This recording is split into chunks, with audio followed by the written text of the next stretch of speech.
the top 10 scary Ohio urban legends. Starting off at number 10 now, we have the Blue Flame Ghost. The story goes that in the 1930s, a woman lived in Ohio's Sugar Grove. She was young, happy, and liked by everyone. She fell for a young man who had a terrible temper, and the couple were often seen arguing in the town. Over time, the locals noticed her changing. She never smiled anymore and began to grow cold and weary. One night, the couple were parked beside a bridge when, naturally, an argument broke out. This time, it was worse than usual though. In a fit of anger, the young woman pulled out a knife and stabbed her fiance's throat. She kept slashing until his head came off. She herself was bleeding from the struggle. She staggered out of the car and back down the hill, carrying her fiance's head. She eventually collapsed and died at the bottom of the hill, where she was found by locals the next day. Since then, the old bridge has been replaced by a new concrete one. However, some still say that on certain nights, if you stand on the bridge and call out the woman's name, her glowing blue spirit will appear at the top of the hill and move towards you. What you do at that point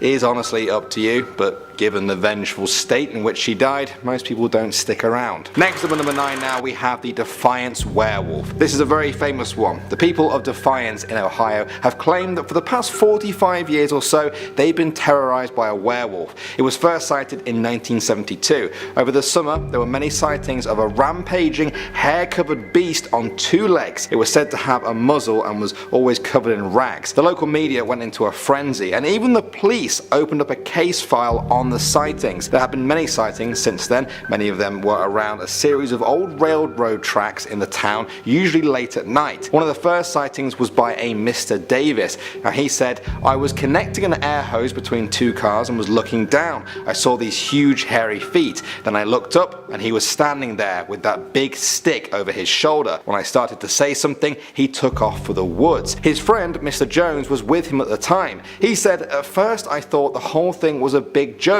When I saw how hairy and woolly it was, that was enough for me." Next up at number 8 now, we have Brubaker Bridge. According to legend, in the 1930s there was a brutal 1-car accident on this bridge over Sam's Run Creek, Butler County. The bridge is in a very rural area and nobody actually discovered the crash victims until later that night when a local farmer passed by. The farmer went to get help and a total of 12 bodies were recovered. They were eventually identified and given proper burials. That wasn't the end of things though. Shortly after, the farmer who originally discovered the bodies claimed that while crossing the bridge one night after, his car suddenly cut out. He said that he heard 13 knocks on his car, then a hissing noise before suddenly the car just came back to life. Locals say that this is the spirit of the 13th victim, whose body was never recovered. The spirit is still said to haunt those who pass over the bridge, hoping they will be the ones to finally find its body and give them a proper burial so that they may pass on peacefully. Next up at number 7 now, we have Stony Creek Cemetery. The story goes like this. In 1825, the local caretaker in Stony Creek Cemetery in Adams County made a discovery. At the bottom of a large tree was the body of a young man. It didn't take much to figure out the cause of death, as the man's head was completely missing. Although it's hard to beat that in terms of strangeness, there was one other thing. The crime scene was clean of any blood around this headless body. The police determined the murder must have taken place somewhere else before the perpetrator then dumped the body in the cemetery. Rumors began to spread that the head had not been cut off but rather ripped off by something extremely powerful. The case remained open and unsolved for many years before entering books of folklore. There are those that say that some nights a misty figure appears under a tree in the cemetery, the ghost of this unidentified man, unable to find peace until his murder is solved. Moving on to number 6 now guys, we have Patterson Tower. There are a number of theories about the origin of this strange tower, thought to be built by a John D. Patterson many years ago. According to legend, a group of teenagers in the 1960s took refuge in the tower during a thunderstorm. As the storm raged on, a lightning bolt hit the top of the tower. Electricity surged down the metal stair rail and electrocuted 2 of the teenagers, killing them almost instantly. They say that in the weeks afterwards, you could still see their charred outlines on the tower wall. Officials blocked off the tower from dark tourists by placing metal plates across the door. Visitors still just ripped them off though to see what was inside. Legend now says that on stormy nights the shadowy spirits of the teenagers who died can be seen in the tower. A bright bolt of lightning will illuminate their ghosts, making them glow as if they had just been hit by lightning. When the storm fades, so do they. Until the next time. Coming at number 5 now, we have Little Sugar Creek. The town of Bellbrook is sometimes referred to as Ohio's Sleepy Hollow because of all the ghostly legends that originated there. A man called James Buckley ran a sawmill there many years ago. He lived in a small cabin and grew his business to great heights, becoming the wealthiest man in the town. One night, his newfound wealth attracted some robbers. When authorities finally arrived to help him, they found Buckley's headless body outside. The murder was never solved. People say the cabin was haunted then by his spirit. Those who ventured there say they've been confronted by a headless ghost, his arms outstretched as if begging for help. In time, the sawmill was demolished, but that didn't bring an end to the sightings. Locals still say that if you wander down to Little Sugar Creek, where the sawmill once stood, you can still see the ghost of James Buckley, unable to pass on peacefully while the case of his brutal murder has been left cold. Moving on to number 4 now, we have Otterbein Cemetery. This one is also known as Bloody Horseshoe Grave. During the 1840s, an Ohioan called James Henry was involved with 2 women at the same time, Rachel Hodge and Mary Angle. He wanted to know which one to marry. One night while riding home, he fell asleep on his horse. He awoke to find his horse had not taken him home, but had instead stopped in front of Mary Angle's house. He took this as a sign, and soon he and Mary were married. As his wedding gift to her, he gave her the horse that brought them together. They lived happily, but in 1845, Mary died from one of the many prevalent diseases at the time. She was buried in Otterbein Cemetery. Henry began courting Rachel Hodge, and eventually the two were married. He gave her the same horse as a wedding gift. They hadn't been married long before locals noticed something strange about Mary's tombstone. There was a glowing outline of a horseshoe on it. James took this as a sign that Mary was displeased with his new marriage. They said he was cursed. One night, witnesses heard strange noises and lights coming from the cemetery. The next morning, James was found dead in his barn with the mark of a horseshoe on his forehead. His death was ruled an accident, as Henry had been alone in the barn at the time, all alone except for one other creature, a horse. Even today, they say a strange horseshoe mark is still visible on Mary's tombstone, and that on some nights you can hear the sound of hooves trotting up the cemetery road. Moving on to number 3 now, we have Buxton Inn. This place has been going since 1812, making it one of the oldest inns in Ohio. In the mid-1800s, Major Buxton, after whom the inn was named, took control of the inn. There have been reports of ghosts there ever since. Many of the ghosts alleged to haunt the inn are said to be of previous owners. However, there's also strange knockings people have heard coming from the basement where the stagecoach drivers would have stayed. The door to that same basement is known to open and close by itself, and there have even been reports of footsteps coming up and down the stairs there. Major Buxton's spirit is said to be a shadowy figure, often sighted in the dining room. Another owner, Orrin Granger, appears as an elderly woman wearing old-fashioned breeches who is said to steal pies from the kitchen. There's also the lady in blue, who died in the inn and is recognizable by her distinct perfume. There's even a phantom cat that enters people's rooms at night in much the same way it did when it was alive. Next up at number 2 now, we have Old Raritan. The story goes that as European settlers first began to arrive in the Ohio Valley, wolf attacks on livestock became more and more frequent. Farmers began to hunt down the wolves, possibly to the point of extinction, but none of them could have predicted what came next. One wolf in particular always managed to escape the farmers. A huge grey one became known as Old Raritan. Farmers often reported seeing him and his mate wandering through the woods, but they never could corner him. Eventually, they became the only wolves that remained. One night, the wolves were trapped with their backs against Big Rock, a famous landmark. The hunters opened fire and brought the female down. Just as the hunters set their dogs loose to finish her off, a loud cry echoed through the woods.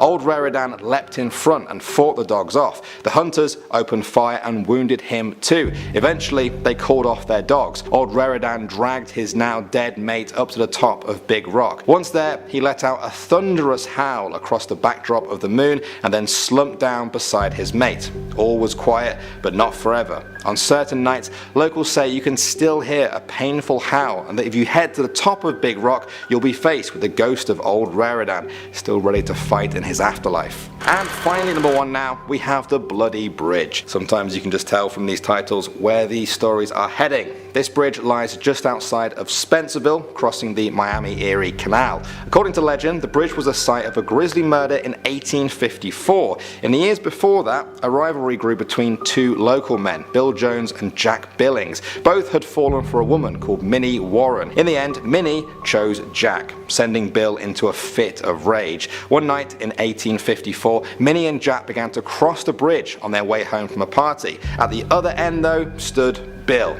He was holding an axe. They didn't have time to run. Bill took one swing and severed Jack's head clean off. Minnie screamed and jumped off the bridge and into her watery grave. Bill then disappeared until his skeleton was found years later in a well. Was it suicide or revenge from the couple's family? Either way, the years since then have seen reports of ghostly images of the murdered couple on the bridge. Some even say that when the water gets dark enough, you can look over the bridge and see Minnie Warren's face staring right back at you in horror. Starting off at number 10 now, we have Gore Orphanage. Legend says that in 1903, Mr. and Mrs. Sprunger founded Gore Orphanage in Vermillion, Ohio. Soon, there were over 100 boys and girls living there. Then, rumors of the orphans' mistreatment began. The children were only allowed to wash themselves once every 2 weeks and all had to use the same exact dirty bathwater. Their rooms were infested with rats that bit them as they slept, eventually tried to escape. Sometimes alone or sometimes in groups, they braved the dark and tried to cross the river at night, hoping to find people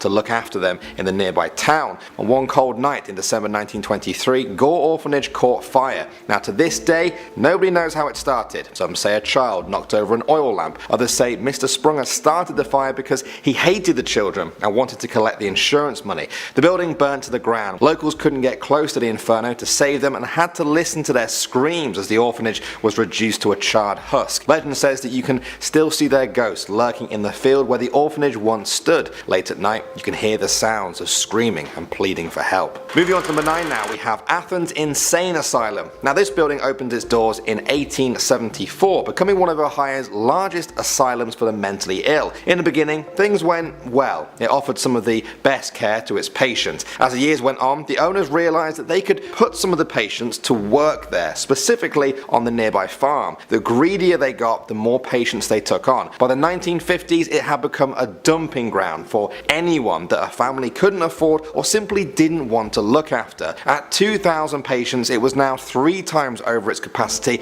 yet the number of staff remained unchanged. Patients were forcibly restrained for days at a time, left in crowded rooms meant for one person, and regularly beaten by staff. In 1993, the hospital finally closed its doors. The remaining buildings were left to Ohio University. In the years after, students would tell tales of strange figures standing in the empty wings in the former hospital. For me though, the creepy part is the report of a stain on the top floor of the building. They say it's of Margaret Skeeling, a patient who went missing in 1979. She was found 42 days later in an abandoned ward. Tests show that she died of heart failure, yet she was found naked next to her clothes, folded neatly on the floor. To the horror of those who found her, the body had decomposed so badly that a stain had seeped into the actual concrete. It couldn't be scrubbed away, and they say to this day the stain can still be seen. Next up at number 8 now, we have the Melonheads. These humanoid creatures are said to be found in Lake County, Ohio. Now according to legend, the government ran a number of secret experiments on local children there. A man called Dr. Crow performed the experiments on children in an orphanage. The government hoped that they wouldn't cause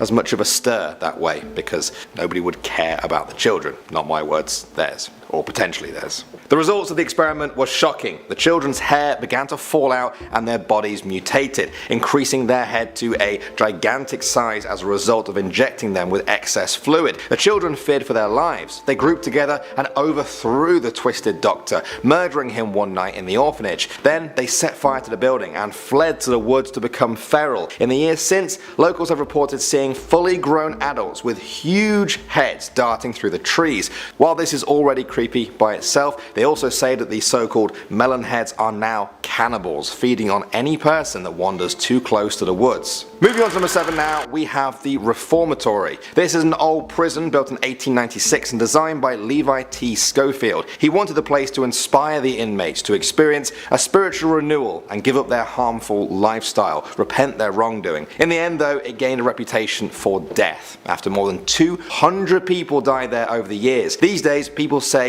that the building is haunted by the spirits of the dead. One such person is Helen Glatke, the wife of the prison's one-time warden. She was accidentally shot in the lung when a gun fell off a shelf. Now legend says though that she actually killed herself, and the whole accident story was nothing more than a cover-up. Then there's the rumours of a prisoner setting himself on fire in his cell, an old woman roaming the grounds, and also the hole. The hole was said to be a confinement space in the basement of the prison, designed for 20 people at most. However, guards would cram it full of prisoners just to torture them. The pain and anguish suffered within the walls are said to still remain and be heard on cold, dark nights. Moving on to number 6 now, we have Franklin Castle. This Victorian era building is said to be the most haunted house in Ohio, bar none. It's a bold claim, but the story seems to back it up. It was built in the 1880s by a grocer turned banker called Hans Tiedemann. Despite being rich, his life was struck by a number of tragedies. In that house, his 15-year-old daughter died, so too did his mother and 3 other children who died in infancy. His wife became so overcome with grief that she became despondent. He attempted to distract her by turning the house into a sort of castle. He built elaborate tunnels, prominent gargoyles, and a sprawling network of rooms.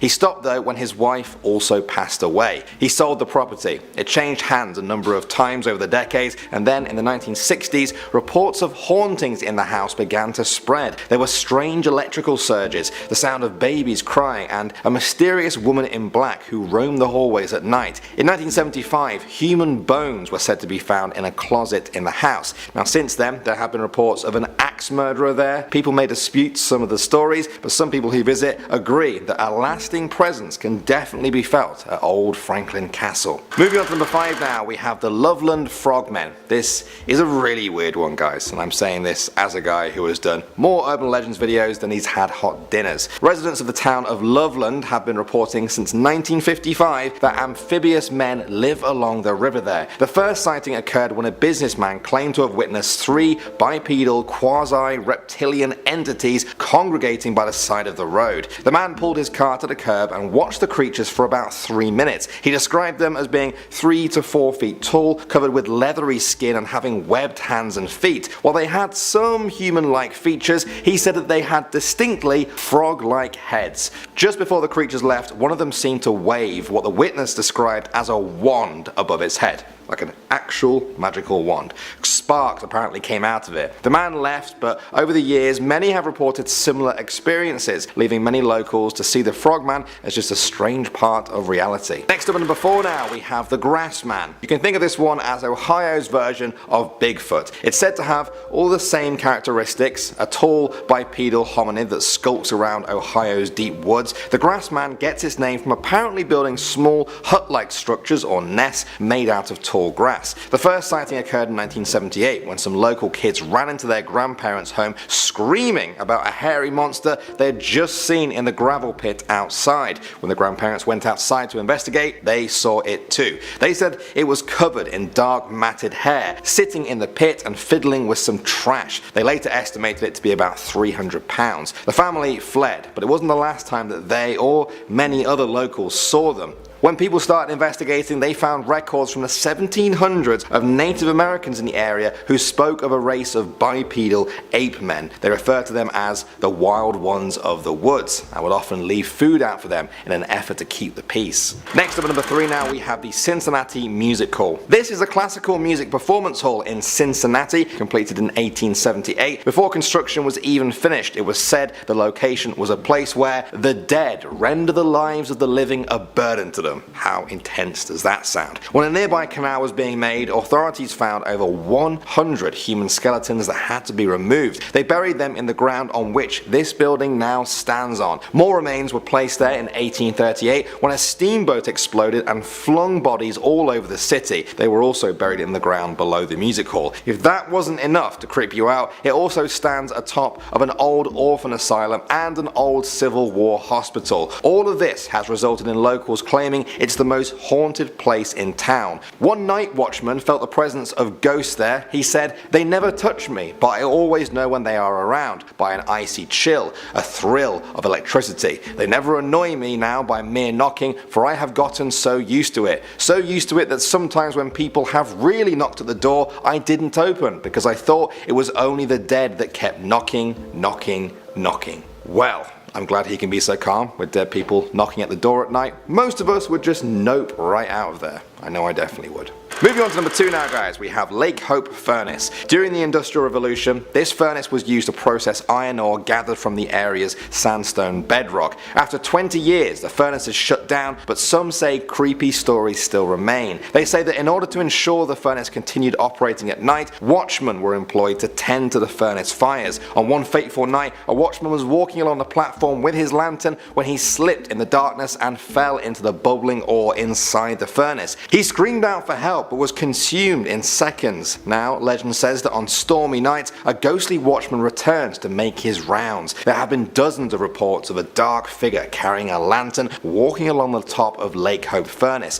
Some even say the figure continues pacing back and forth across the furnace until lightning strikes nearby, causing him to disappear until the next stormy night. And finally now, at the number 1 spot, we have the Wickerham Inn. In the 1790s, a man called Peter Wickerham moved to Adams County, Ohio and opened an inn. It was very popular and saw many coach drivers and locals stopping there to drink, eat and converse. One night though, a driver was bragging to the whole inn about how much money he was carrying. Some men in the corner of the room hatched a plan. As he headed to bed, they jumped him, brutally murdering him on the spot. When he didn't appear for checkout the next morning, an employee was sent to check on him. They returned a moment later, pale as a sheet and visibly shaken. When the others entered the room, they saw a horrible sight. The room was covered in blood, absolutely everywhere. On the floor, the blood had seeped into the floorboards, creating the bloody outline of a headless body. But, perhaps even more shockingly, there was no head. Peter Wickerham feared this would be the end of his business. He ordered everything in the room to be taken out and burnt. He also told them to scrub the floor and remove that bloody outline, but no matter how hard they tried, the outline would not fade. Around that same time, people reported seeing the ghostly outline of a headless man peering out of the upstairs window. A long time passed, and in the 1920s, the inn was renovated. In the basement, the stone floor was removed to install a new heating system. As they pulled up the old flooring, they recoiled in horror at the sight of a complete human skeleton, complete except for the skull. At number 10, we have the green clawed beast. Imagine you're out enjoying your afternoon, lounging on an inner tube, floating in the river, when all of a sudden you are attacked by a creature. Because that is exactly what happened to a woman named Naomi Johnson. On August 21st of 1955, Miss Johnson was out enjoying a swim with her friend in Ohio River near Evansville, Indiana. While swimming, Miss Johnson said that she was suddenly grabbed and pulled underwater by a large, hairy claw hand. She struggled underwater until she was able to kick herself free. She resurfaced only to shortly be pulled under again by this creature. Thankfully, Miss Johnson managed to escape once again. When she reached land, she had multiple bruises and wounds on her leg, one of which was a green claw print shaped hand. Now, Miss Johnson never got a good look at the creature, but could sense how big and strong it was from the force it used on her. This encounter was reported to an Air Force colonel who took detailed notes and then told Miss Johnson and her friend to never mention it again. Very suspicious. What is this man hiding? Was it a creature of his own that escaped? No one knows. But what they do know is to never swim in that river again. Moving on to number 9, we have the Cry Baby Bridge. Now, there are tons of haunted bridges in Ohio. We previously talked about the Bloody Bridge and the Brubaker Bridge, but there are so many more, including the Cry Baby Bridge. The The Crybaby Bridge is located in Fremont, Ohio, and is supposedly haunted by a ghost of a baby and a mother who passed away. According to legend, in 1883, a woman by the name of Lizzie Schatt threw her baby over the bridge after giving birth to it out of wedlock. She was ashamed of her sin and didn't want to keep her baby as a reminder.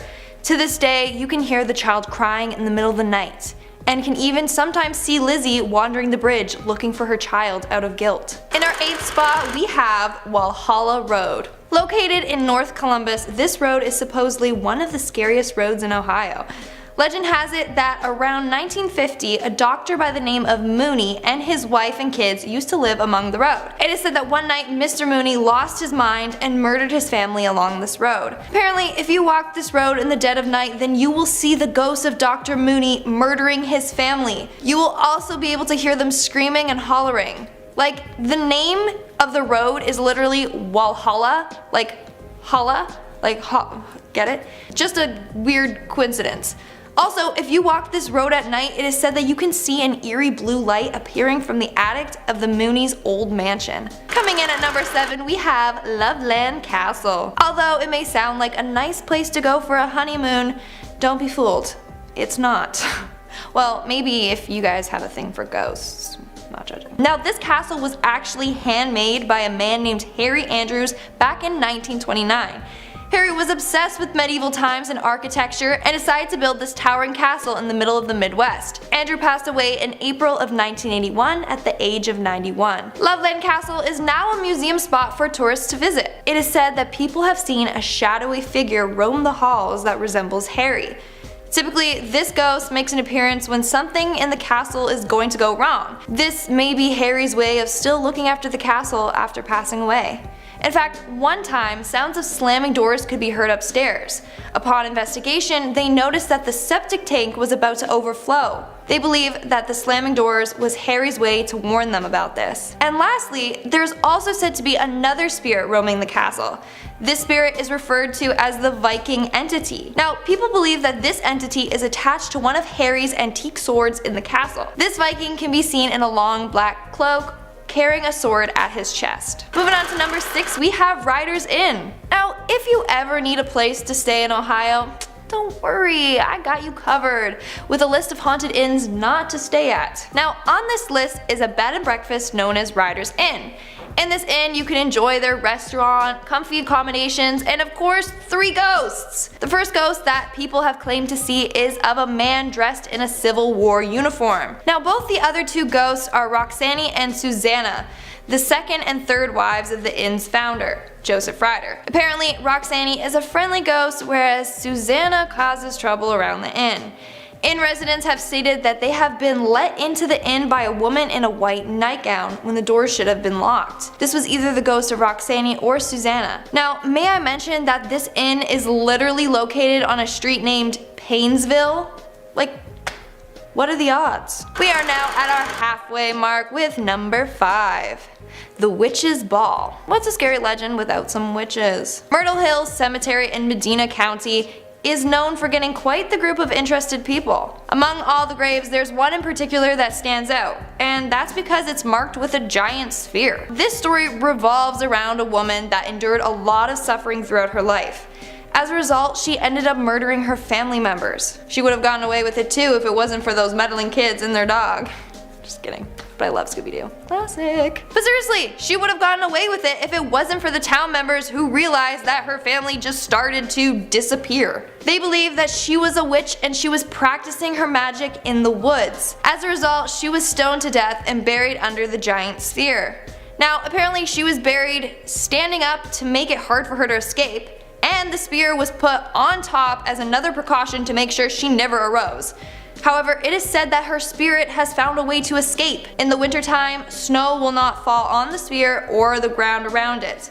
On top of that, if you touch the spear, it will appear warm from the witch's energy, and in the summer, it will appear cold. People have also claimed that they have seen her figure in the woods by the cemetery or even seen an eye on the ball itself. Coming in at number 4, we have the Akron Civic Theater. Built in 1929 by Marcus Lowe, the Akron Civic Theater is a nice place to watch theatrical performances and even see ghosts. Although this theater is beautiful, it has a much darker past. Now, there is said to be 3 ghosts that haunt this theater.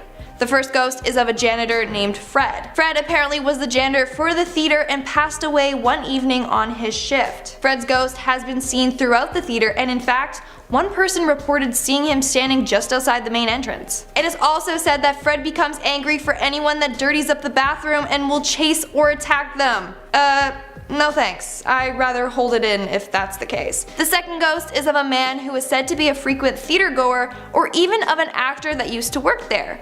He is said to lurk on the balcony and is fashionably dressed. And the last ghost is of a woman who died after jumping into the canal, which is below the theater.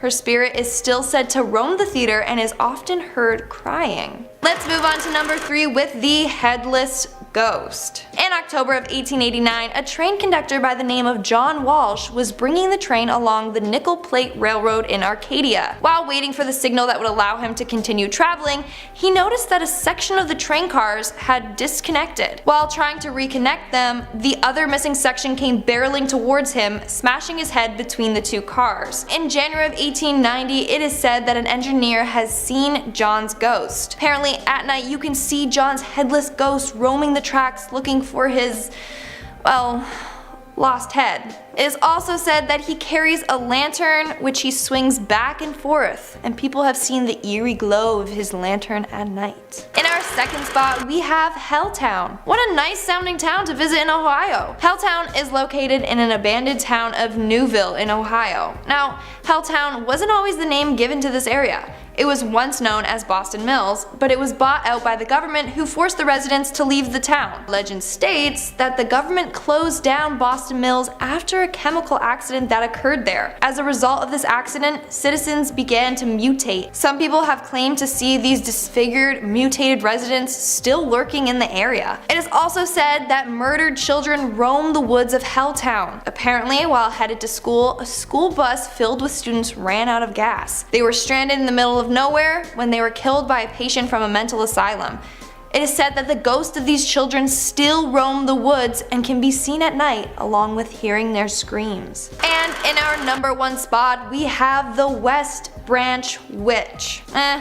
Another witch-related legend. Surprise, surprise. In the West Branch State Park of Portage County, there have been many claims of people encountering a woman dressed in all black. The first appearance was reported in 1960 by a man named B.A. Evans. He recently purchased a piece of land and later discovered a small cemetery on it. This cemetery contains 7 gravestones surrounded by a 40-inch wall. The gravestones are apparently from a family named the Elliots. The headstone that gets the most attention is that of Clemenza. Clemenza was apparently killed by a group of townspeople after being accused of being a witch. As a result, she was pressed. Basically, a wooden board was placed on her, and then on top was piled with stones until her body was crushed by the weight. To this day, her grave is marked by a pile of stones that rests on top of it. It is said that she haunts the graveyard and the surrounding area. In fact, on her tombstone is a curse that says, "Remember youth as you pass by. As you are now, so once was I. As I am now, so must you be. Prepare for death and follow me." If you read it out loud by her grave, she will apparently chase you away. Now, this legend continues, saying that one night a group of kids took stones from Clemenza's grave. Later on, they died on their way home in a car accident, but the one kid that didn't take the stone survived. So, any geologists out there, I recommend not taking any rocks from this site.